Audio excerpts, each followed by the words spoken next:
வணக்கம் மக்களே, நான் சத்யவர்ஷா. இந்திய அரசியல் அமைப்பு ஆலோசகராக பணியாற்றி வருகின்றேன்.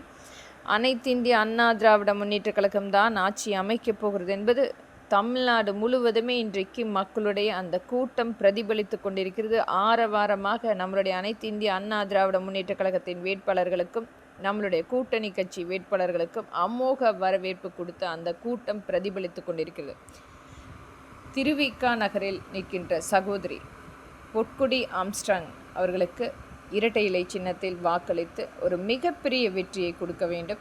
அவருக்கு நடந்த அநீதி ஒரு மிகப்பெரிய அளவில் இந்த திராவிட முன்னேற்ற கழகம் ஒரு மிகப்பெரிய அநீதியை செய்திருக்கிறது. ஒரு வாழ வேண்டிய வயதில் அவர் இழந்த இந்த இழப்பை ஈடுகட்ட முடியாது. ஒரு குழந்தையுடன் கண்ணீர் மல்க ஒவ்வொரு இடத்திலுமே அவர் வாக்கு சேகரிக்கக்கூடிய இடத்தில் அந்த மக்களுடைய ஆதரவு என்பது ஒரு மிகப்பெரிய சான்று. இனி வரும் காலங்களில் இவர் போன்ற யாரும் பாதிக்கக்கூடாது. அந்த மக்களுக்காக போராடிய ஒருவரை இந்த திராவிட முன்னேற்ற கழகம் மலர் வளையம் வைத்து ஒரு மிகப்பெரிய அளவில் அநீதி செய்திருக்கின்றது. திராவிட முன்னேற்ற கழகம் இன்றைக்கு தமிழ்நாட்டுக்கு வஞ்சித்து 7 லட்சம் கோடி முழுமையாக ஒரு கடன் சுமையை கொடுத்து செல்கின்றது. ஒரு தனி குடும்பம் தன்னுடைய சுயநலத்துக்காக தாங்கள் மட்டுமே செல்வ செழிப்பாக இருக்க வேண்டும். ஆனால் அந்த மக்களை அந்த 3 வேளை உணவருந்துவுக்கும் வீடு கட்டமைப்புக்கும் மக்களுக்குரிய வேலை வாய்ப்புக்கும் எந்த விதத்திலுமே மக்களுக்குரிய உதவிகளை செய்யாமல் தன்னுடைய குடும்பத்துக்காக நம்மை வஞ்சித்து செல்கின்ற ஒரு மிகப்பெரிய கடன் சுமையை கொடுத்து செல்கின்றது. மீள முடியாத ஒரு தமிழ்நாடு இன்றைக்கு கடன் சுமையால் ஒரு அச்சுறுத்தி கொண்டிருக்கிறது. 12 லட்சம் கோடி என்பது ஒரு மிகப்பெரிய அளவில் தமிழ்நாட்டுக்கு வரப்போகிற ஒரு மிகப்பெரிய ஒரு ஆபத்தான எச்சரிக்கை. அனைத்து மக்களுக்குமே இதனால் விலைவாசியினுடைய ஏற்றம் வரக்கூடிய ஒரு சூழ்நிலையும் ஏற்படுத்த முடியும். இன்றைக்கு அனைத்து இந்திய அண்ணா திராவிட முன்னேற்ற கழகம் ஆட்சி அமைந்தால் மட்டுமே அதற்குரிய தீர்வுகள் கண்டிப்பாக எட்ட முடியும். அனைத்து இந்திய அண்ணா திராவிட முன்னேற்ற கழகம் நம்மளுடைய புரட்சி தலைவரால் உருவாக்கப்பட்ட எண்ணற்ற தொண்டர்கள் இன்றைக்கு களத்தில் உழைத்து கொண்டிருக்கின்றார்கள்.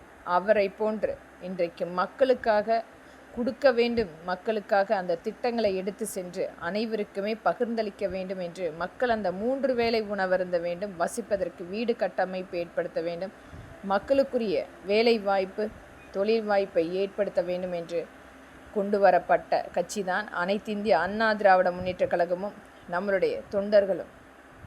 இன்றைக்கு மக்களுக்காகவே உழைத்து கொண்டிருக்கும் தொண்டர்களை ஏதோ ஒரு சில நடிகர்கள் வேடம் தரித்து இன்றைக்கு அவதூறாக பேசிக்கொண்டிருக்கின்றார்கள். ஆனால் நம்மளுடைய புரட்சி தலைவர் என்பவர் ஒரு சிறு வயதில் அந்த ஒரு வேளை சாப்பாட்டுக்கு கூட வழி இல்லாமல் நாடக கம்பெனியில் அந்த வறுமை அந்த மதிய உணவு என்பது அதற்காக சென்று நடித்து அவரும் மிகப்பெரிய ஒரு நடிகராக வந்து ஒரு மாபெரும் தலைவராக மக்களால் போற்றக்கூடிய முதல்வராக இன்றைக்கு 38 ஆண்டுகள் ஆனாலும் அவரை இன்றைக்கு போற்றி கொண்டிருக்கின்றார்கள். முன்னுதாரணமாக அனைவருக்குமே கொடுத்து சென்றவர். ஆனால் இன்றைக்கு வரக்கூடிய நபர்கள் தங்களுடைய சுயநலத்துக்காக உச்சத்தின் ஒரு பணக்கார வர்க்கமாக இருக்கின்றார்கள். ஆனால் என்றைக்குமே ஏழை எளிய மக்களோடு நின்ற தலைவர் நம்மளுடைய புரட்சி தலைவர். ஒரு ஏழையின் தாய் ஒரு மிகப்பெரிய ஒரு காலகட்டங்களில் அதையும் மீண்டு வந்து நம்மளுக்குரிய ஒரு நல்ல தலைவராக இன்றைக்கு 38 ஆண்டுகள் ஆனாலும் அவரை பற்றி நாம் பேசிக்கொண்டிருக்கிறோம்.